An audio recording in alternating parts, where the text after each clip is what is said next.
Alors, bonjour à toutes et à tous. On va démarrer la session de Airbus Cyber Security présentée par Jérôme Le Sen, qui va nous faire donc une démonstration d'analyse de fichiers malveillants, qualifier et détecter rapidement la menace. C'est parti pour une petite demi-heure et puis une session de questions-réponses à la fin. Merci. Merci. Bonjour à tous. Donc dans cet atelier, je vais vous faire une démonstration d'analyse de 4 types de fichiers qu'on va analyser grâce à notre solution d'analyse Orion Malware. Donc vous inquiétez pas, il y aura très peu de slides, j'en ai 2, donc ça va aller très vite. Donc quelques mots sur nous. Donc je suis Jérôme Le Sen, je bosse pour Airbus Cyber Security. Donc on couvre un peu tous les différents domaines de la cyber, que ce soit de la détection avec des SOC, de la réponse à incidents, de la conception de réseaux et de systèmes clés en main sécurisés, de la threat intel, et on a aussi des produits comme Orion Malware qui permettent de détecter ou d'analyser différents types de fichiers.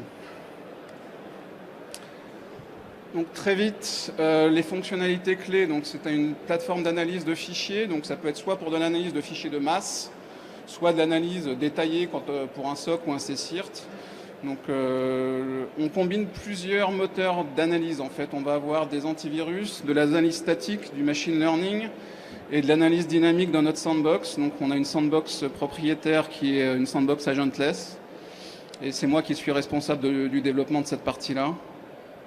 Et on a tout un tas de règles et d'heuristiques que je vais vous montrer derrière. Derrière, pour aller très vite, on peut complètement personnaliser le workflow d'analyse. On peut s'interfacer via API REST. Vous n'êtes pas obligé d'utiliser l'interface web d'Orion. Vous pouvez directement programmer ça en Python si vous le souhaitez.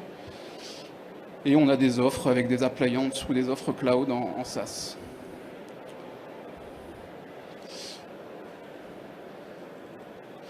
Donc là, je vais commencer par un premier fichier. C'est un ransomware. On va voir donc déjà une overview de qu'est-ce qu'on voit lorsqu'on soumet ce fichier à Orion.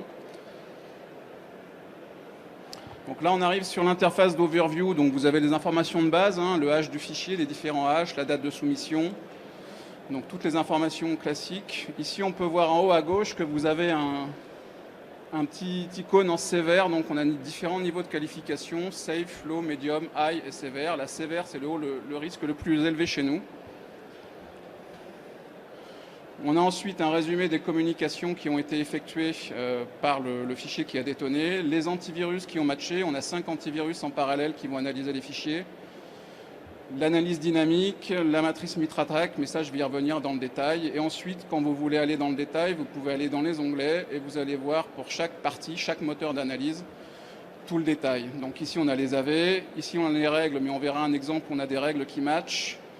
L'analyse statique, ici c'est un PE, donc on va avoir des informations classiques sur telles que les hashes, le SSDIP, etc. On va voir les sections, les imports, les exports, rien qui soit plus classique, mais on verra aussi par la suite que suivant le type de fichier, l'analyse statique va nous donner bien d'autres choses derrière.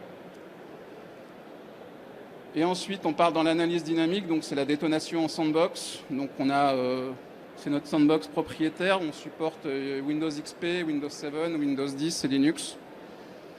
Donc là, on a une première vue, c'est le risk assessment. Donc nous, on définit 5 domaines de détonation, donc tout ce qui est relatif aux fichiers, au process, aux communications réseau, à la persistance sur la machine ou aux altérations du système, quelles qu'elles soient. Donc là, on a différents niveaux de dangerosité, ça se voit avec la couleur.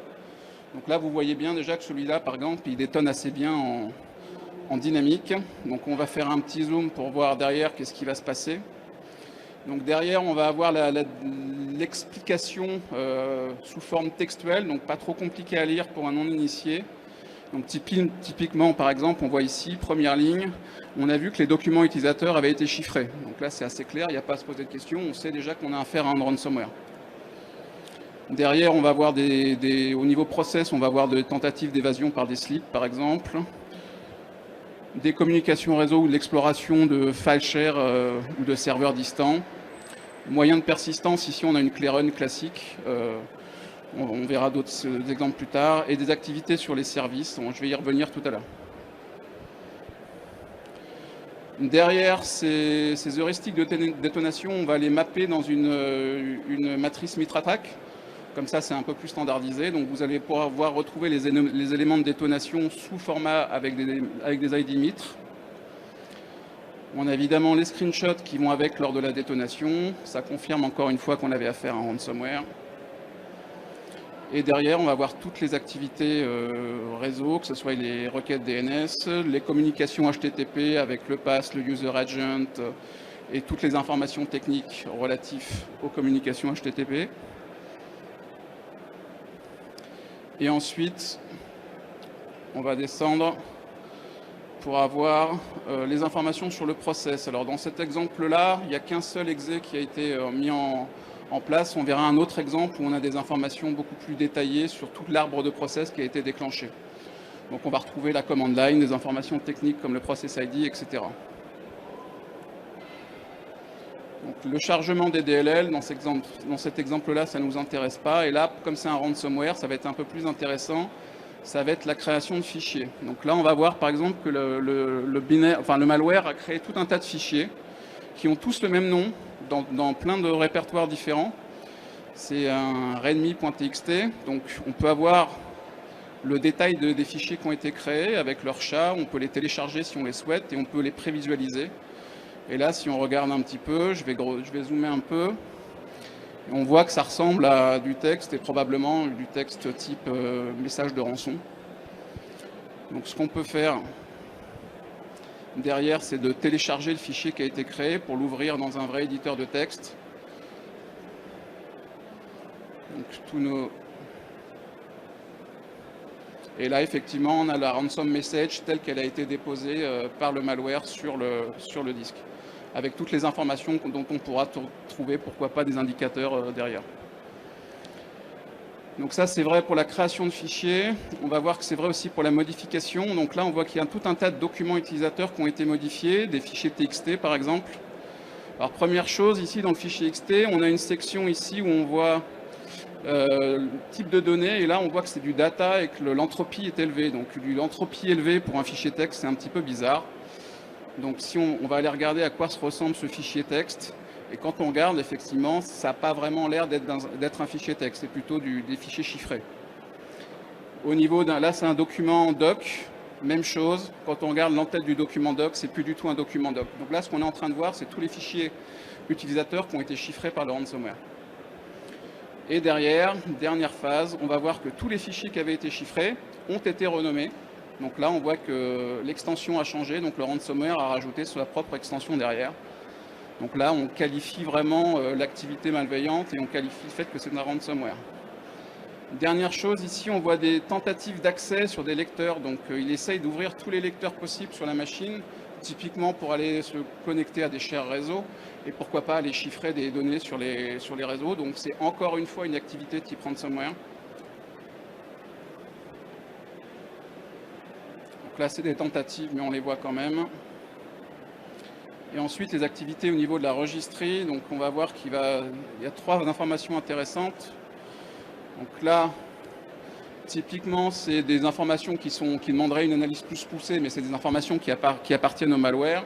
Par contre, le nom de la clé qui a été créée, c'est un nom de clé pas commun, entre guillemets, donc ça pourrait servir par exemple d'indicateur. Si on doit pousser ça sur d'autres, sur des EDR, etc., on pourra créer des indicateurs de compromission avec ça et de détection. Derrière, on va voir le moyen de persistance avec la clé run, donc le fait de pouvoir redémarrer le malware au prochain reboot. Donc ça aussi, c'est pareil, ça peut permettre de créer des règles. Et dernière chose, le changement du wallpaper de l'utilisateur, là où on voyait afficher la ransom reason. Ici, c'est des mutex, alors c'est un peu technique, mais on voit qu'on a un mutex qui ressemble à un GUID. Donc ça, c'est généralement des choses qui ne sont pas anodines et qui sont assez uniques. Donc encore une fois, on pourra probablement créer une règle de détection à partir de ce mutex-là, suite à la détonation dans la VM. On voit des tentatives potentielles d'évasion, donc il essaye de faire des slips, on verra ça un peu tout à l'heure. Et derrière, on voit l'accès à des services Windows, donc on voit que le malware a arrêté plusieurs services et ensuite il les a supprimés. Pour finir, on voit tout ce qui est activité de reconnaissance, donc tentative d'accès à des shares réseau, à des serveurs, cartographie des serveurs SMB. Et on a une timeline, mais la timeline, je vais vous faire voir plus dans le détail dans un autre sample. Donc là, c'était un premier ransomware. Donc on voit très vite qu'en quelques minutes, un analyste il peut voir quel type de fichier c'est, sa dangerosité, en tirer des indicateurs de compromission pour après, derrière, faire des recherches plus étendues sur le réseau avec d'autres outils de sécurité. Là, on va voir une variante. Alors, c'est un ransomware qui est très connu, c'est NotPetya. En fait, c'est pas un ransomware, c'est un wiper. Il vous fait voir un message de rançon, mais son seul but, c'était de rendre la machine inutilisable et imbootable. Et on va voir qu'avec celui-là, on va avoir des informations qui sont légèrement différentes.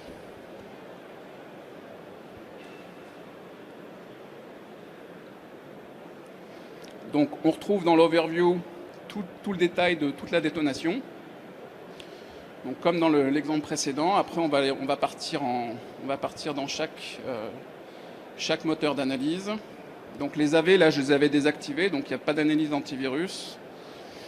Ici on voit des règles qui ont matché. Donc là c'est une règle, bon c'est un peu technique, mais c'est des règles qu'on a qui vont aller trouver à l'intérieur d'un fichier binaire d'autres fichiers binaires qui ont été potentiellement cachés à l'intérieur et qui seront ensuite droppés sur la machine. Donc ça détonne déjà en statique.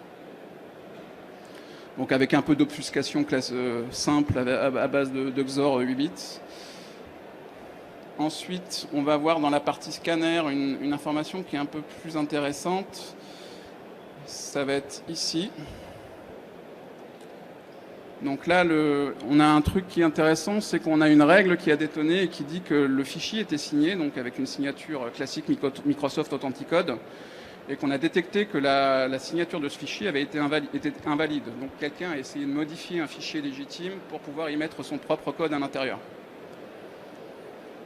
Donc quand on va descendre, on va voir d'autres informations. Donc là, on arrive sur la section Authenticode, où on voit les informations de signature du fichier. Et là, on voit classiquement, on voit bien que la signature est invalide, on a un message clair. Et derrière, on va voir toute la chaîne de certificats qui sont liés à cette signature. Donc là, c'est des certificats Microsoft classiques qu'on peut télécharger un à un si besoin. Donc là, c'est pareil, ça évite par exemple à l'analyste de prendre l'exécutable, de le lancer dans une VM d'analyse, de lancer 12 outils pour aller récupérer les certificats du fichier, etc.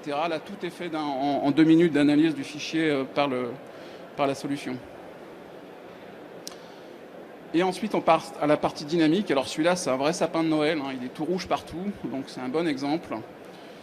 Et on va se focaliser sur certaines parties. On voit des tentatives de slip. Après, on va avoir des communications réseau. Donc ça, c'est un peu classique. Ici, on voit des communications réseau, typiquement sur le protocole SMB. Donc c'est un peu suspect dans un fichier binaire classique. Donc ça veut dire qu'il essaye de faire des communications SMB à la main. Donc quand on dit communication SMB à la main, ça nous rappelle des choses comme Eternal Blue ou des vulnérabilités de type SMB. Donc il y a probablement une tentative d'exploitation de vulnérabilité SMB derrière. On voit ensuite des créations de tâches planifiées et surtout intéressant, c'est qu'on voit que le fichier essaye pas, mais il réécrit le master boot record, donc la partie qui permet de faire booter l'OS Windows ou Linux, peu importe. Et donc là, typiquement, on a affaire à un logiciel malveillant qui essaye de modifier directement la séquence de boot de la machine.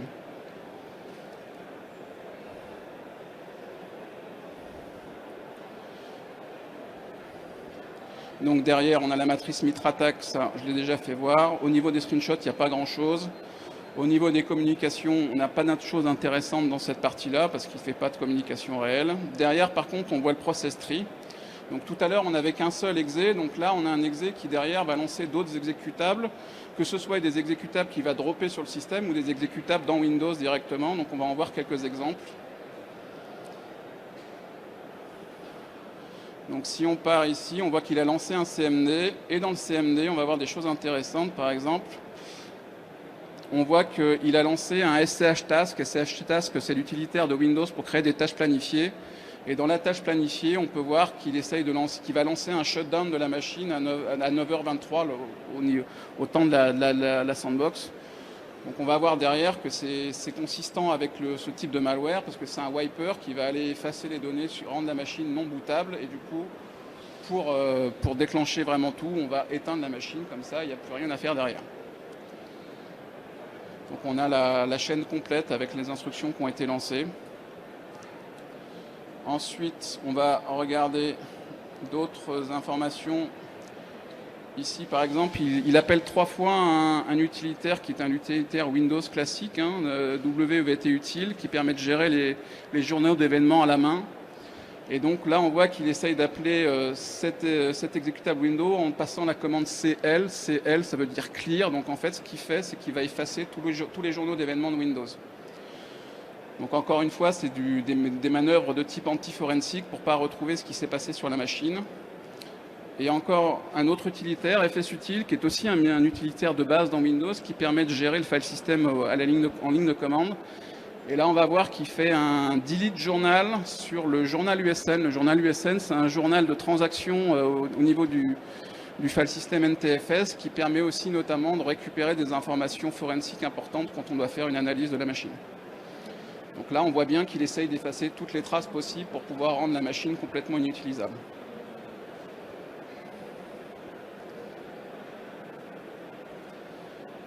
Donc derrière, on va regarder l'accès aux fichiers. Donc là, ça va être assez intéressant. Donc on voit qu'il essaye, par exemple, il ne sait pas qu'il essaye, on voit qu'il va supprimer lui-même. Ça, c'était le binaire sur la machine. On va voir des créations de fichiers et des modifications. Donc dans les modifications, on voit qu'il a été se modifier lui-même.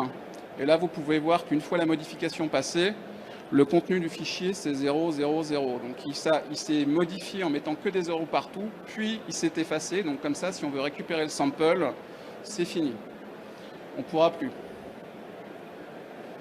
Donc là, c'est des manœuvres, encore une fois, anti-forensiques assez classiques. Et là, on voit les accès au master boot record. Donc il essaye d'écrire directement sur le physical drive 0, donc pour aller modifier le boot sector. Donc là, on va avoir différents types d'informations techniques sur les modifications du boot sector. Et on va arriver jusqu'à un exemple où on va voir encore une fois le message de rançon. Donc là, c'est du NotPetya, donc qui parle de Bitcoin Wallet, etc. Mais NotPetya, c'était pas un ransomware, c'était un wiper. En fait, ça ne servait à rien de payer parce qu'il ne voulait pas d'argent. Tout ce qu'il voulait, c'était rendre inutilisables les machines. Mais bon, on peut récupérer aussi, encore une fois, l'intégralité des informations qui ont été modifiées, y compris au niveau du master boot record, qui n'est pas un fichier classique Windows.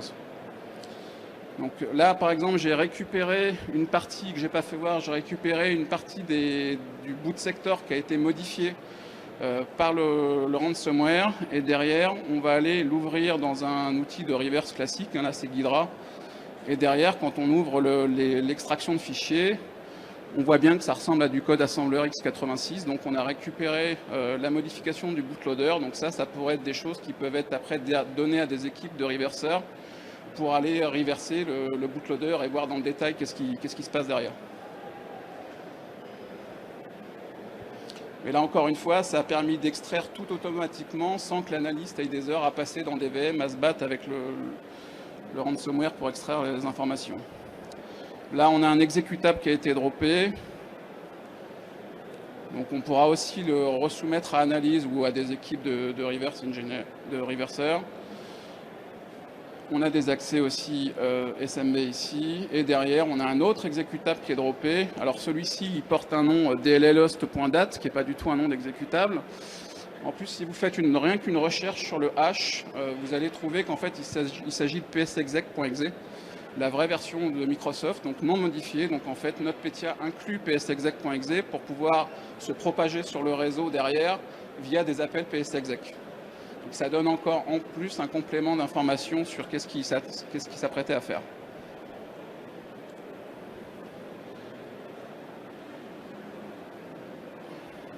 Au niveau de la registrie, il n'y avait pas grand-chose à voir. Là, au niveau des tentatives d'évasion, donc là, il y a des slips qui sont énormes. Le premier, là, 270 XX, ça correspond à 45 minutes. Donc, il a essayé de dormir pendant 45 minutes avant vraiment de détonner. Sauf que dans notre sandbox, on a une technologie d'accélération temporelle où on va bypasser les slips. Donc le malware croit qu'il a dormi 45 minutes, mais en fait, on va lui redonner la main tout de suite et il va pouvoir détonner correctement.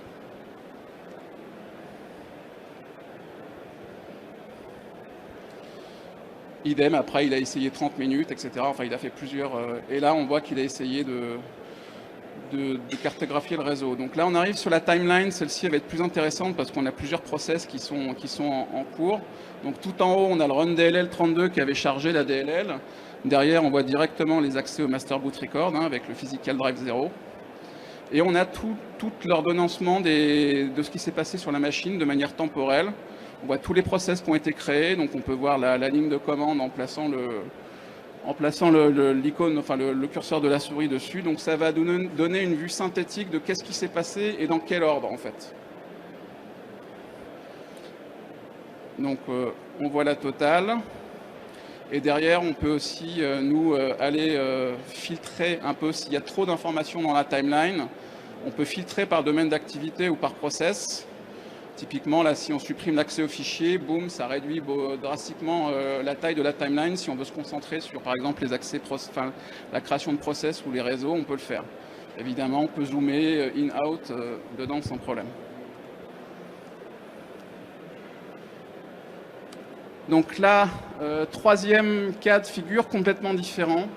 Donc là, je vais vous faire voir une zero day qui est sortie en juillet de cette année, là, tout récent. Il y a un chercheur qui a trouvé une vulnérabilité dans Windows qui permet à des attaquants d'accéder à des backups de documents, de dossiers système auxquels normalement un utilisateur classique n'a pas accès. Donc là, on va voir le détail. Donc ça, c'était début juillet. Donc j'ai soumis le fichier, le POC, c'est un proof of concept, l'exé. Je l'ai soumis à Orion. Donc là, on voit tout de suite que ça n'a pas détonné. Enfin, ça a détonné, mais on a dit risque low. On ne voit pas grand-chose. Donc au niveau AV, on va voir derrière, au niveau statique, il n'y a pas grand-chose. Au niveau dynamique, il n'y a pas grand-chose non plus, mais on ira voir dans le détail. Si on va voir au niveau des antivirus, là on a 5 antivirus, et ben, tous les 5 nous disent c'est clean, clean, clean, clean, donc tout est vert, pas de souci. Au niveau des règles, il n'y a rien. Au niveau du scanner, pas grand-chose, rien de suspect. Au niveau dynamique non plus, mais on va quand même regarder dans le détail. Donc au niveau process, pas grand-chose. Au niveau de chargement de DLL, pas grand-chose. Et là, par contre, il y a des informations intéressantes. Là, en rouge, on voit des chemins d'accès qui ne sont pas des chemins classiques, type C2 points, quelque chose. On voit des global routes avec derrière des accès hard disk, volume, shadow copy, XXX. Hard disk, volume, shadow copy, c'est le mécanisme de shadow copy de Windows qui permet de backuper l'ensemble du disque sous forme dans les volumes shadow copy. Et donc ça, c'est typiquement la tentative d'exploitation de la vulnérabilité. En fait, normalement, pour accéder au shadow copy, en tout cas à cela, il faut être administrateur. Et là, avec cette vulnérabilité, n'importe qui pouvait accéder au shadow copy. Mais quand on accède au shadow copy, en fait, on accède à l'intégralité du contenu du fichier. Donc là, typiquement, il va aller dans système 32 config SAM. Donc SAM, c'est la base de sécurité de Windows dans lequel il y a tous les HNTLM, etc. Donc vous imaginez bien que dans un SI, quelqu'un qui arrive en simple utilisateur et peut copier l'intégralité de la base de registre, système, security, software, il va pouvoir retrouver une tonne d'informations qui vont l'aider drastiquement à envahir votre réseau derrière. Donc du coup, ce qu'on va faire, comme ça n'avait pas détonné, on va créer une nouvelle règle qui va détonner en dynamique, sur la partie dynamique. Ce n'est pas une règle Yara, c'est une règle qui va détonner sur le reste. Donc dans Orion, on peut évidemment créer des règles statiques, type OpenIOC, Yara, etc. Mais ça marche que sur la partie statique de l'analyse. Et là, du coup, on va développer ça sur la partie dynamique. Donc je vais vous faire voir un exemple. Donc là, on a tout un ensemble de règles qui sont déjà créées par défaut. Je vais vous en faire voir quelques-unes. Donc là, on va prendre l'arrêt d'un service. Donc quand on crée une règle dynamique, on a le risque. Vous mettez votre risque, ça va de 0 à 100. 100, c'est le risque maximum. Derrière, vous allez pouvoir indiquer le domaine. Donc là, c'est le système. L'operating system, si c'est du Windows ou du Linux. Vous pouvez ensuite mettre une description avec le mitre-attaque qui va bien, enfin le ou les mitre-attaques. Et ensuite, vous avez la règle ici, c'est une règle sur un service, mais on va en voir d'autres exemples. Donc si j'essaye de créer une règle dynamique from scratch pour vous faire voir les différents types de champs qu'on peut remplir. Donc ici, on va sélectionner le domaine, process, network, persistance. Donc ici, on va choisir le domaine de persistance. L'operating system, ce sera Windows. Mitre-attaque, on va prendre, c'est pas obligatoire, mais on peut mapper ça avec une ID particulière mitre-attaque. Et derrière, on peut rentrer une description et choisir le domaine d'activité sur lequel ça va se faire. Donc ici, nous, on choisit registry. Il y a d'autres choses derrière. Donc là, on a toute la partie qui va changer suivant le type d'activité. Donc ici, on est pour les accès, enfin les modifications de registry. Mais si je prends un autre domaine d'activité, on voit que derrière, ça change. Ça va être pour la création de process, l'injection de process, etc. Même chose pour les communications HTTP. Là, vous allez pouvoir créer une règle qui va matcher sur du user agent, sur plein de choses différentes. Et pour des services, là, on va avoir différentes informations. On peut créer une règle sur un service qui va matcher suivant le type de service, suivant les actions effectuées sur le service, la création, le stop, le delete, etc. Donc on peut avec ça, tout ce qu'on voit dans la partie analyse dynamique, vous pouvez créer ou modifier des règles pour tous les éléments qui apparaissent dans le rapport. Donc là, j'ai créé une règle pour le cas particulier du 0D. Là. Donc c'est une règle assez simple. Le risque, c'est 100, parce que là, il n'y a pas trop de doute. Derrière, j'ai rempli l'operating system, l'ID mitre, une petite description avec la CVE et le nom connu c'est Hive Nightmare, la vulnérabilité. L'action, c'est sur les fichiers, ouverture de fichiers, et là, j'ai juste rempli une expression régulière qui permet de matcher toutes les tentatives d'accès à quelque chose qui contient un volume shadow copy avec Windows System 32 config derrière. Donc c'est vraiment très simple, une ligne. Et derrière, on va soumettre le fichier avec cette règle qui a été créée. Donc la création de la règle, c'est instantané. Derrière, si vous soumettez le fichier, c'est déjà pris en compte. Et quand on soumet le fichier, on voit que maintenant, il a détonné en sévère, donc risque le plus fort. Donc tous les antivirus et tout ça n'ont toujours rien vu, évidemment. Mais ce qui a changé, c'est que nous, maintenant, dans l'exploitation de la sandbox, on a pu détecter la tentative d'exploitation de la vulnérabilité et on l'indique ici à l'utilisateur. Pardon ?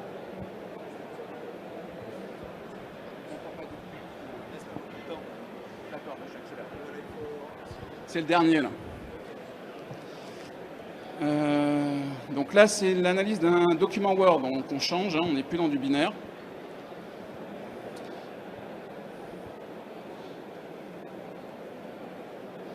Donc là, on va voir, pareil, l'overview qu'on avait déjà vu. C'est le matching AV, etc., etc. Ce qui va être plus intéressant, c'est la partie scanner. Parce que la partie scanner va nous donner des informations sur le document Word lui-même.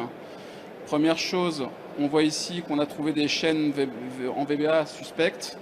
Ici, on a le machine learning sur les documents Word qui a trigué, qui a dit, pour lui, l'IA a trouvé que le document était suspect. Donc c'est encore un autre type d'analyse. Derrière, on va voir différentes activités process. Les propriétés du document, parce que c'est un document Word, l'extraction automatique des chaînes VBA suspectes.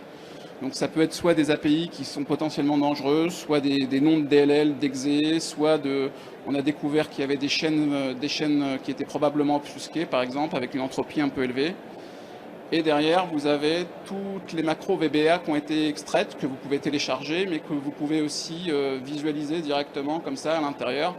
Donc très vite, en regardant la macro, on se rend compte qu'effectivement, ce n'est pas une macro classique, vu le nom des variables, etc., et que c'est probablement une macro pas terrible. Donc là, la macro, vous pouvez toutes les télécharger ou en télécharger qu'une seule. Et si vous désirez la voir dans votre éditeur favori, plutôt que dans la page web, vous l'ouvrez et là, vous avez la coloration syntaxique et tout ce qui est nécessaire pour faire l'analyse plus poussée de cette partie-là.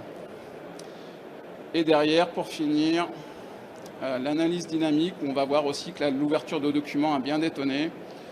Donc on va voir que Il y a eu des exés qui ont été droppés suite à l'ouverture d'un document Word, ce qui n'est pas tout à fait normal. Il a exécuté des commandes, il a fait des communications réseau. On voit le document avec le screenshot. Les communications réseau avec les détails des communications. Et ici, derrière, l'exécution de la DLL qui a été droppée avec notamment l'entry point. Donc ça fera gagner du temps aussi aux reverseurs. Parce que là, ils ont l'entry point. Donc si le fichier à 130 exports, ils sauront directement quel est le point d'entrée qui est intéressant. Donc, je vais passer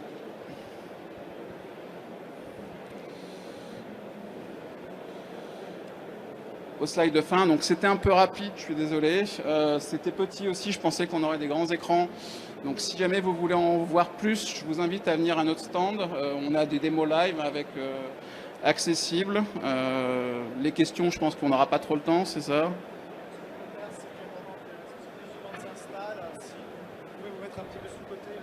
Voilà, donc venez me voir sur le côté si vous avez des questions, ou sinon venez nous voir directement au stand, ce sera plus simple. Merci pour votre attention.